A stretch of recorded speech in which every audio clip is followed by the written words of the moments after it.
I'd like to call the November council meeting to order. At this time, I'll ask Kindergarten Smith to have the invocation and the pledge of allegiance to the flag for us, please. For those who would like to join us in prayer.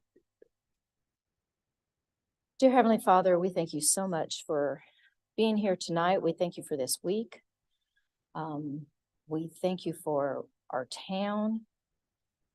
We pray that you would give us clear direction for all the decisions to be made in this town and for our future. We lift this time up to you. In your name we pray with thanks. Amen. I pledge allegiance to the flag of the United States of America and to the republic for which it stands, one nation, indivisible, with liberty and justice for all.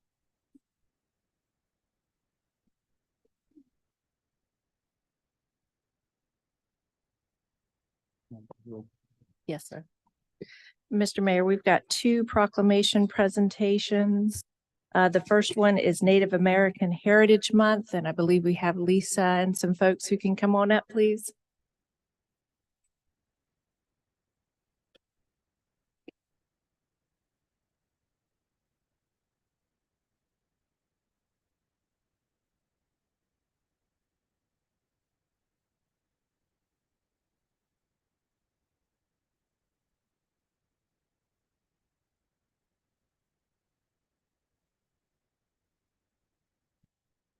Whereas there are two tribal communities located in Summerville, the Wassamasaw Tribe of Varnertown Indians and the Natchez Kuzo Indian Tribe of South Carolina, organized and incorporated in the state of South Carolina as body politic, state recognized, and who maintain the history, culture, lifestyles, and unique heritage of South Carolina Native American people.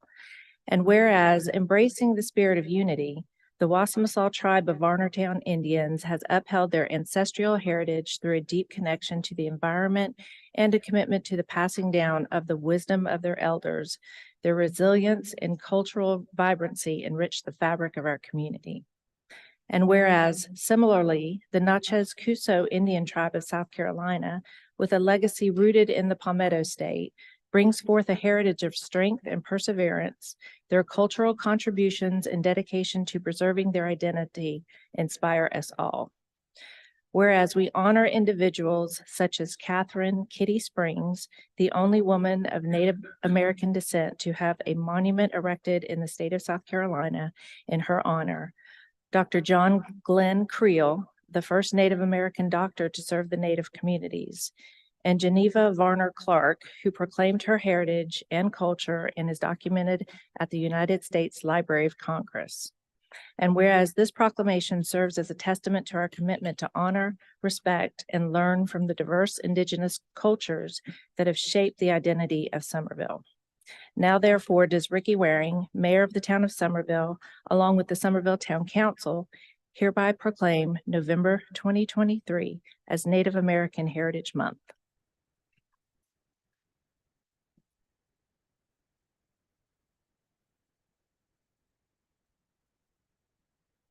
I'd like to thank the town of Summerville for all the supporting us.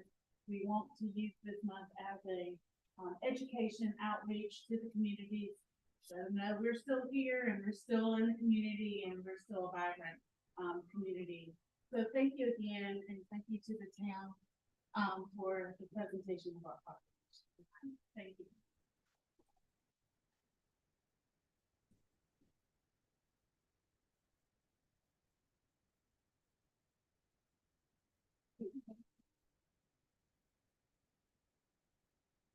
Okay, Mr. Mayor, next is Small Business Saturday, and I believe we have some folks here to accept that proclamation.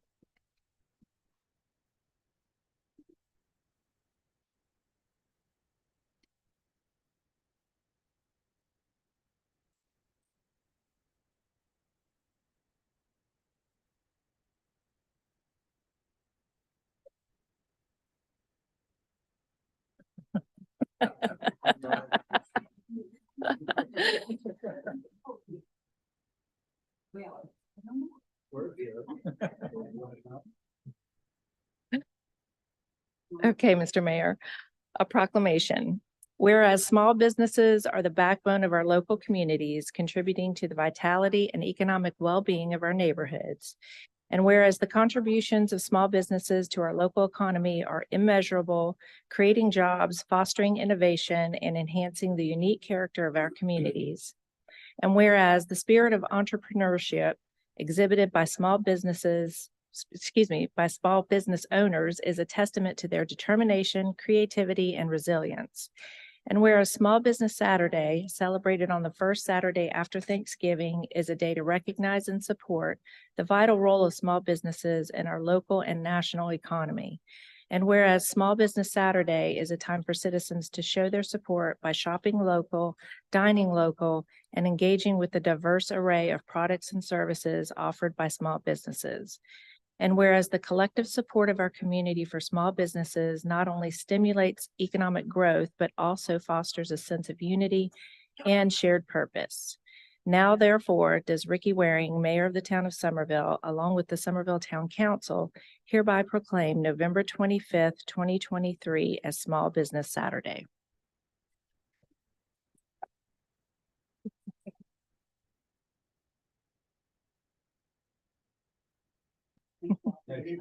Welcome.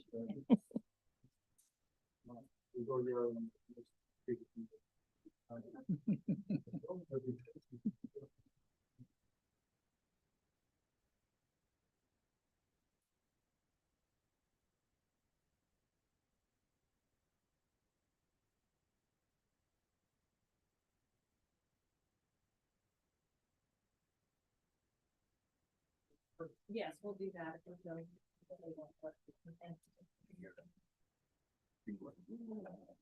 Mr. Mayor.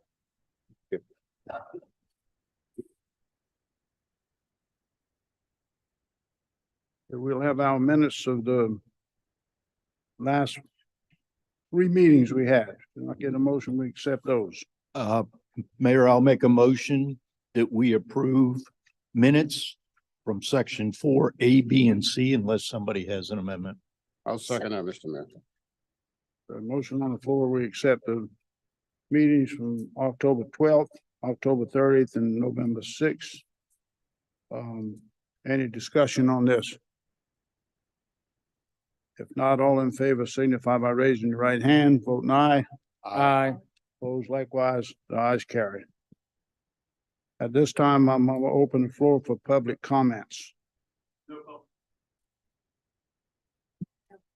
No public comments, okay. But no petitions, pending bills and resolutions. Yes, sir. Next, we have second and final reading of an ordinance to annex TMS number 136070203, located at 1227 Central Avenue and totaling approximately 1.3 acres. Currently zoned R1 Single Family Residential in Dorchester County and will be zoned NB Neighborhood Business upon annexation into the Town of Somerville's municipal limits. This is located in Council District 1. Mr. Mayor, I make a motion that we approve this. Second. So motion made, we approve this second and final reading. Any discussion? Hearing none, all in favor of this signify by raising your right hand, voting aye. Aye. Opposed likewise, the ayes carry. Next, we have second and final reading of an ordinance to annex TMS numbers 14503010005, 006, and 009, located at 207 and 209 Garbin Drive and totaling approximately 3.2 acres. Currently zoned R1 MA, R1, and TRM respectively in Dorchester County and will be zoned GR5 General Residential upon annexation into the Town of Somerville's municipal limits. And this is located in Council District 3. Mr. Mayor, I'll make a motion. We approve second and final reading so we can have some discussion. We got a second. I have to recuse myself. I've been interested in an adjacent property. What Bob said. He had to recuse himself. He's got a Okay. conflict. All right, we have a second on, I'll second. okay, we've got a second. All right, any discussion? Yes, sir. if you don't mind, Mr. Mayor, can we ask Ms. Schuler to come up? It's been 2 months since we discussed this last, and I want to confirm some things, the way I understand them in regards to this property. The last time this was on our agenda, we tabled it because some adjacent property was potentially being included. Can you clarify what happened there, just so we make sure I understand? Sure.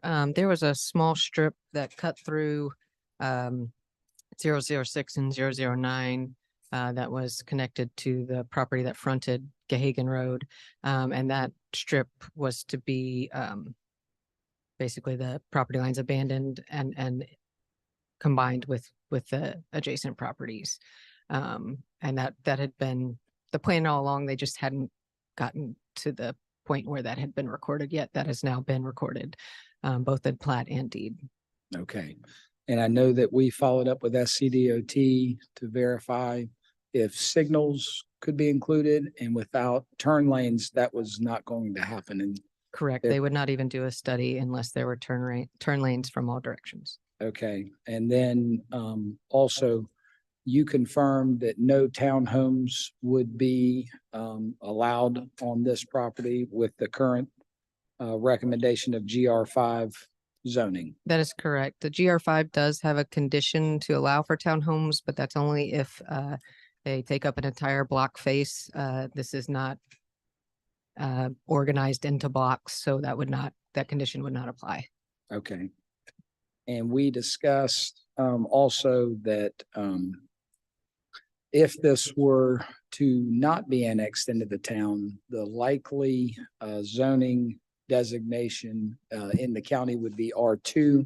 That has a higher density than what we have presently with our GR5 recommendation. Yes, sir. Based on discussions with county officials, it would likely be rezoned to R2 in the county because of the surrounding development patterns. And that zoning actually has a 7,500 square foot minimum lot size, whereas our GR5 has an 8,500 square foot minimum lot size. Okay. And my final question, sorry, just to make sure I have it. I asked you if a GR3 zoning designation would be better for this, and I think you said that would not be recommended. We haven't actually applied that zoning district anywhere in the town yet. And again, the surrounding areas that are in the town in this area, other than the property on the corner that where townhomes is being built, are all GR5, which was our previous R2. Okay, well, you've answered my questions. I just wanted to confirm that from my perspective, this is the best opportunity for our citizens to have lower density and higher quality products. So thank you. You're welcome. Anybody else? Anybody else got any questions for Ms. Jessie? Okay, thanks, Jesse. Any other discussion on this? Okay, all in favor of this signify by raising your right hand, voting aye. Aye. Opposed likewise? No opposed. Okay, motion carried. Okay, Mayor, next we have second and final reading of an ordinance to amend the ordinances of the town of Somerville, chapter 16, section 16-17, peddlers, charitable solicitors, buskers, and panhandlers by adding a new section B3 to prohibit solicitation in roadway medians and to correct the spelling of publicly in sections A2 and H3. I'll make the motion that we approve the second and final reading of this ordinance. I'll second. Okay, motion made and seconded. Any discussion? I've just want to ask one little question and have us think about it. I know some of these people are doing charitable work and some of them are probably doing something that's not so charitable. And we want to make the streets safe for everybody, including the peddlers and charitable solicitors. But do we still make provisions if we pass this thing for people who are doing good works in the neighborhood to be able to have a place where they can offer their, Doug's got his hand up. So they can apply for permit. Say that again? You apply for permit. Okay. So that gives you a chance to monitor what they're doing and when they're gonna do it, yeah. Yes, sir. Right. Good, thanks, that's all I had. Any other questions? All in favor of this signify by raising your right hand. Vote aye. Aye. Opposed likewise, the ayes carry. Second and final reading of an ordinance to amend Chapter 2, Article 5, Division 2, Purchasing by amending Section 2-321, 1 and 5 to coordinate town purchases and work with department heads to obtain the most competitive price.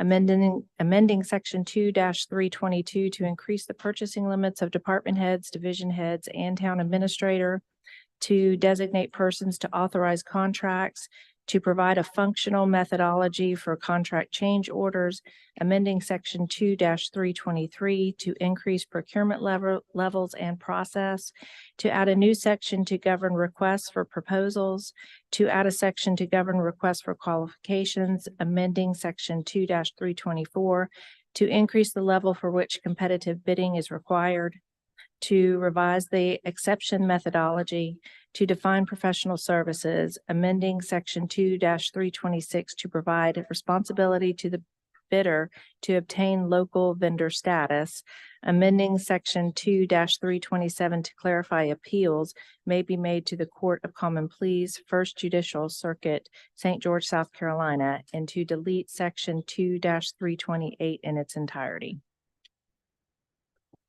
Make a motion, we approve second and final reading.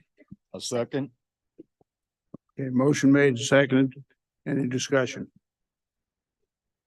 Well, I read most of this. It was a little complicated compared to what we were trying to do a few years ago when we had someone like a purchasing agent. So I think now what we're going to do is have the administration appoint somebody to oversee these purchases. Is that it?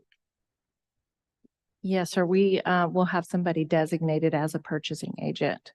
And I know there are a lot of words here, but what this essentially does is just increase the levels at which the department heads and the division heads can make purchases. In the bottom right here, it says, and that's Section 2-327, to clarify appeals may be made to the Court of Common Pleas, First Judicial Circuit, St. George, South Carolina, and to delete Section 2-328. Can you explain that to us? I'll ask Mr. Parker if you could explain that. Appeals form by statute goes circuit court, and we were sort of wishy-washy the way the ordinance was written.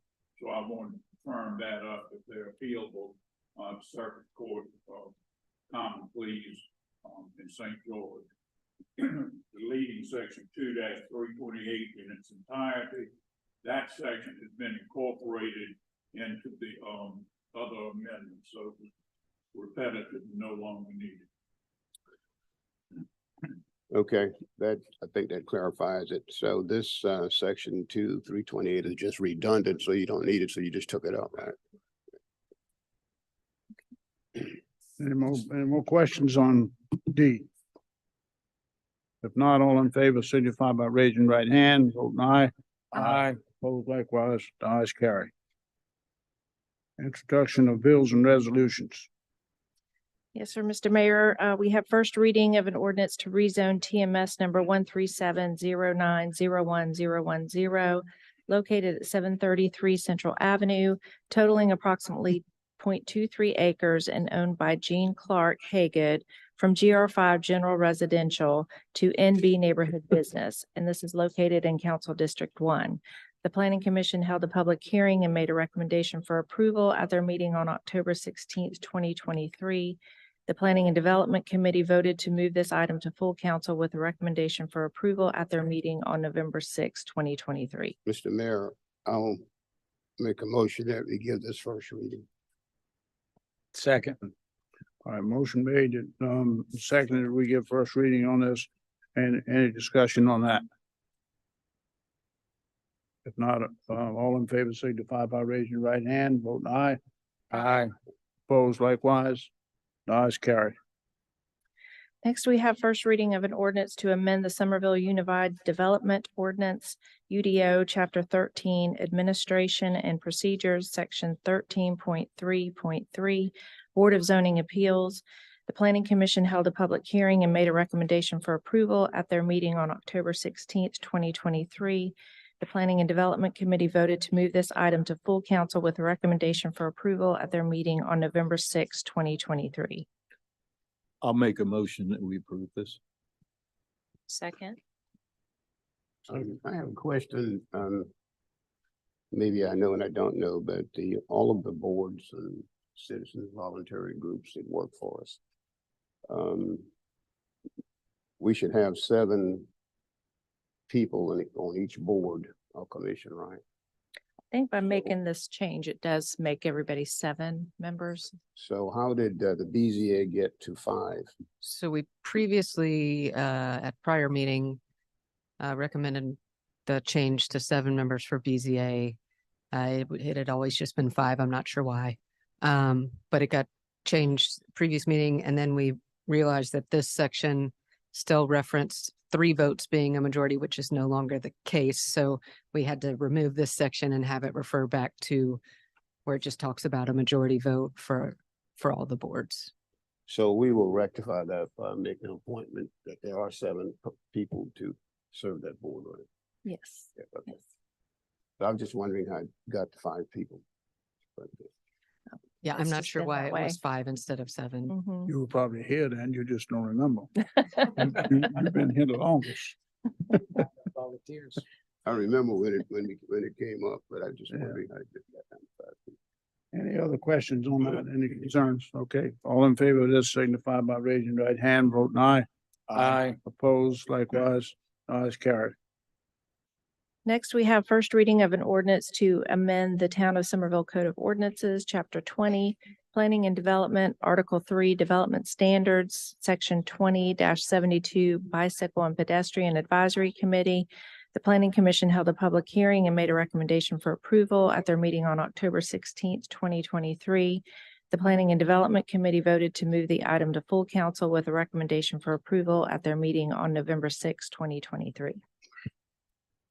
Make a motion, we approve first reading. Second.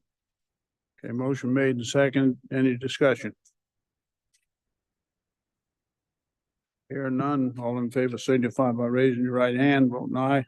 Aye. Opposed likewise, ayes carried.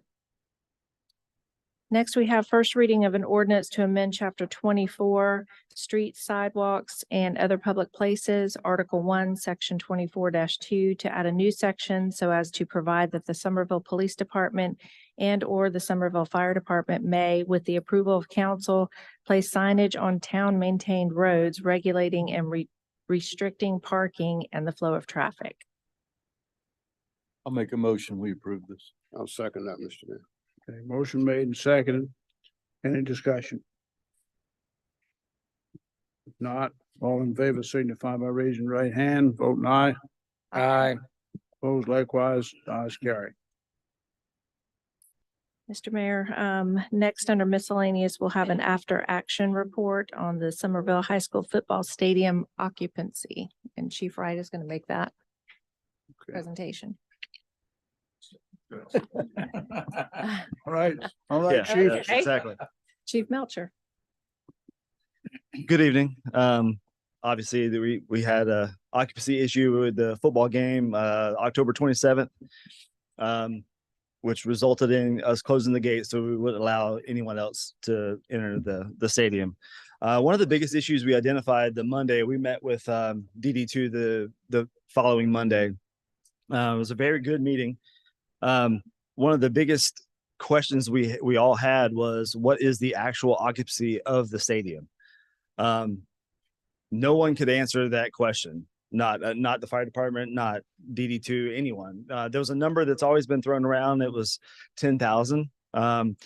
So we knew that we needed to figure out what the occupancy was of the stadium. After our meeting, they immediately went into that. They figured out the actual occupancy of the stadium, which totaled 5,595 was the capacity. So the Fire Marshal's Division, what they did was they did add some provisions in there so we could increase that number. They were with the following, adding a double gate to one of the one of the parking areas, moving the ambulance, blocking one of the egress points by the visitor side, and then moving one of the vehicles from another egress path by the old part of the gym or the old gym, and have personnel at each of the entry gates counting the number of people. That was one of the other issues, was we had no idea how to track how many people were in there. We can go by ticket sales, but obviously some of the purchasers of the tickets weren't able to get into the stadium. So we thought it was a great deal, a great plan for the future. I think it'll work seamlessly from here on out. We also noted that each year, our staff changes, their staff changes.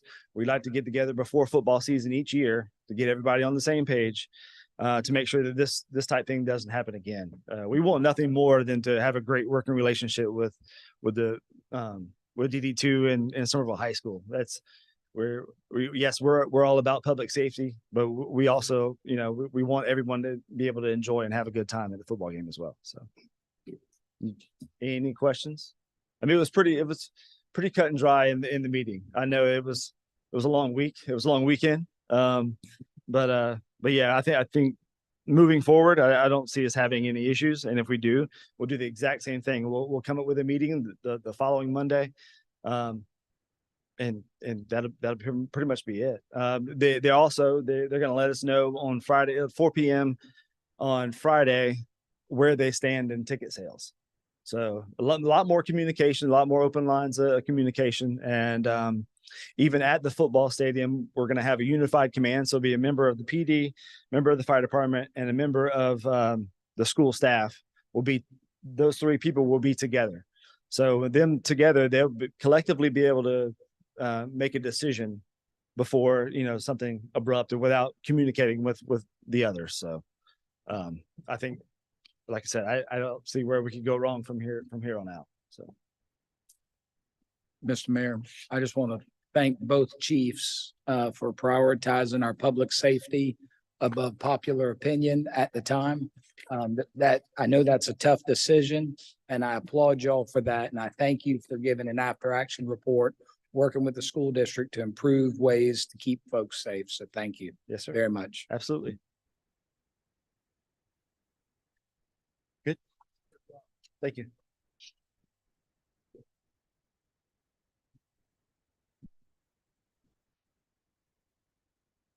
What's so serious, Chief? I'm always serious, sir. I know you I have a scare me. serious job. You scare me. I'm just messing with you. Are we doing part B now, or do you want me to Yes. elaborate? I think we Yes. did. Okay. So if you remember, we had the opioid settlement that occurred a couple of years ago. Several municipalities and counties around South Carolina entered in a class action lawsuit against Big Pharma.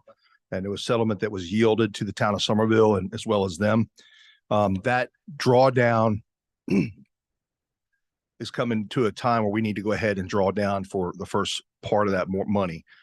So when we discussed, when Chief Waring was the fire chief, myself, we sat down and we came up with a plan that was heavily law enforcement oriented as far as the opioid education coordinator.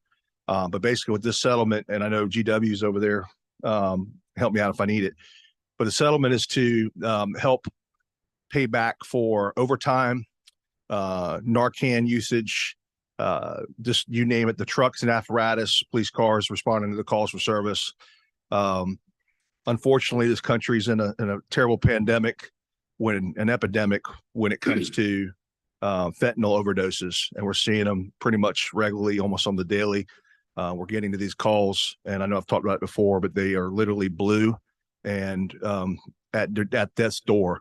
And police and fire, we're always the first ones there. Usually police quicker because we have a little bit faster vehicles than they do. But we administer that Narcan and we bring them back to life, and then we leave. Unfortunately, that situation, a lot of these drug users know or think that we're going to show up and do this every time. And there's going to be a time when they get a higher dosage of fentanyl and whatever drugs they're pushing, and we're not going to get there in time. So it almost incentivizes them to continue to use. So what this opioid coordinator and educator is going to be is we are going to, Dorchester County has stood up a very robust program. But as I told them, and we have sat with GW, myself and Chief Waring and now Chief Melcher, we are settled in 3 counties. So a majority of our calls for service are going to be in Dorchester County. However, we have a large portion of Berkeley, which is the hotels, a lot of the restaurants and box stores. And we have literally, not to name certain restaurant chains up on North Main Street, have gone into the bathroom and pushed Narcan in the bathrooms of restaurants that you bring your families into on the daily and brought them back to life numerous times. So Berkeley County is a big part of that. So we have to be able to work with them. And also we have a small smidgen of Charleston County over in Lincolnville area, as you know, down Miles Road, that we're going to have to do that as well. So what this looks like, I'm just going to read the first part of it and then answer any questions you may have. School-based youth-focused programs or strategic strategies that have demonstrated effectiveness in preventing drug misuse that seem likely to be effective in preventing uptick in the use of opioids, engaging nonprofits, faith-based communities as systems of support for prevention, training and education regarding naloxone, that's the fentanyl, that's the Narcan, and other drugs that treat overdoses for first responders, overdose patients, patients taking opioids, families, schools, community support groups, and other members of the general public. Public education related to emergency responses to overdoses, and public education related to the immunity of Good Samaritan laws. So as it stands right now, we're running an overdose call almost every day, us and fire, that don't result in death. It could be an accidental overdose. Somebody took something that they shouldn't have taken and they had an allergic reaction, but more times than not, it's somebody who is using illicit drugs.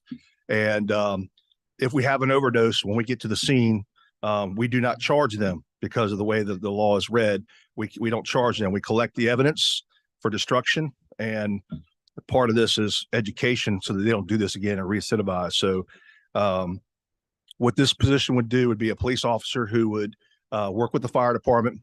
Obviously, we conduct an investigation anytime it's an overdose, death, or narcotics unit with Metro Narcotics response to the scene. But that way we could try to get to the dealer that's dealing and peddling the death that these people are taking. Excuse me. So this would encompass would be a big upfront cost because it's going to be a vehicle, all the equipment, everything that comes up, short of it. But this is about an 18-year settlement agreement. So this is obviously, I know what Ms. Wallace and I have spoken about is, yes, at some point this may be absorbed into the town's budget if they decide to continue forward, much like our ARPA officers who are assigned to the crisis intervention team. But this officer is going to be assigned to the crisis intervention team because they're dealing with the homelessness every day. They're dealing with the mental illness every day. They have a mental health condition with them. And a lot of these people that we deal with that are homeless, not all of them, but a lot of them have alcohol and drug use issues. So having this person detailed out to that unit or that team would be the most advantageous. Are there any questions? So basically what I'm coming before you to ask is the approval for finance to start to draw down those funds. And if you would be so inclinated to approve this position right here for the town of Somerville. Doug, is this position in the budget? It is paid for completely by the settlement money that Ms. Sandy Sin helped us obtain. So it's a grant. It's not a grant, it's a settlement. So it's much like a grant. It's going to go away at some point. Yeah. But yes, So sir. that's the same thing. I thought. It allots a certain amount of money every year, but we have certainly enough money to be allotted this year to pay for the position, all the vehicle and all the equipment, and still have money left over. Okay, yeah, I talked to Sandy this afternoon. She didn't tell me where the money was coming from. She just said that she had the money. Yes, sir. The money's there waiting. We just got to draw it down. Yeah.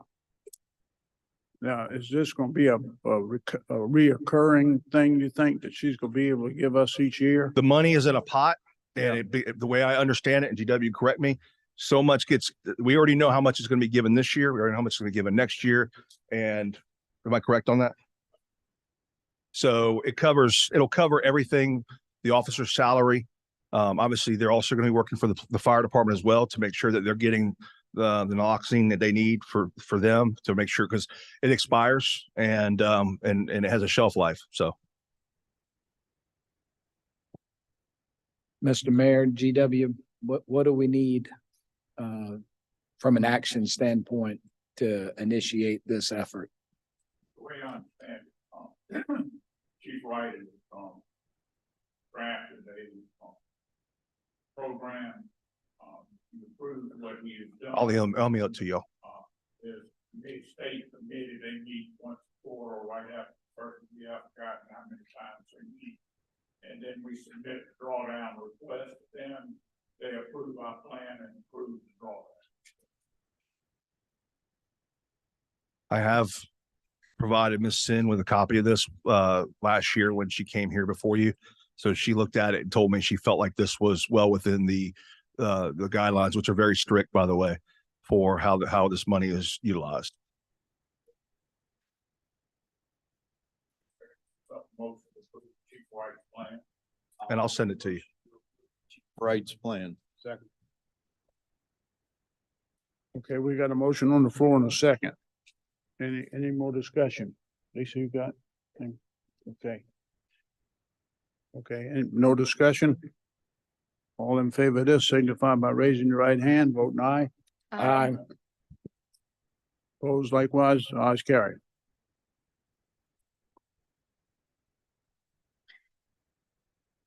Yeah, now, Lisa. We're on 9. Let's see. Okay. Go Mr. ahead. Mayor, next we have approval of a site plan for the changes to 823 West Fifth North Street, Dorchester County Coroner's Office, zoned public lands. Planning and Development Committee voted to move this item to full council with a recommendation for approval at their meeting on November 6, 2023. I'll make a motion, we approve. Second. Motion second. Any discussion on this? If not, all in favor of this signify by raising your right hand, voting aye. Aye. Opposed likewise, the ayes carry. Next, we have approval of a lease with Vantage Financial in the amount of $98,998, which is $7,833.17 per month. And these are budgeted funds, and this request is coming from the Somerville Police Department. I'll make a motion. We approve that. Second. Okay, any, motion made and seconded. Any discussion? Yes. Just have can one you give us- question, What is the police department leasing? What are they leasing? Is Chief in here? I can. Okay, thank you. The computers they have in their systems that we have for the fire department and the police department, it's basically their computer licensing that they add in. Okay, fine. And this is actually a continuation of something that we've had. We're just signing a new lease agreement. Okay, everybody satisfied with that? Okay, all in favor of this signify by raising your right hand, voting aye. Aye. Opposed likewise, the ayes carry. Next, we have public comment on any topic. Do we have anybody signed up? No? Okay. Okay, no public comments, okay. Executive session, right, Lisa? Yes, sir. I'll make a motion that we go into executive session on a contractual matter related to potential economic development incentive agreement for Project Bon Air and a legal matter regarding condemnation of a portion of TMS 130-130-018 for a Dominion Energy 10-foot right-of-way owned by Willie Limehouse and a portion of TMS 130-100-068 for a Dominion Energy 10-foot right-of-way owned by Thomas Limehouse, both of which are necessary for the Maple Street project. Motion made and seconded. To go into executive session to discuss A and B, as Bob just read. Any discussion on this? If not, all in favor signify by raising your right hand, voting aye. Aye. Opposed likewise. Motion carried. We'll go into executive session.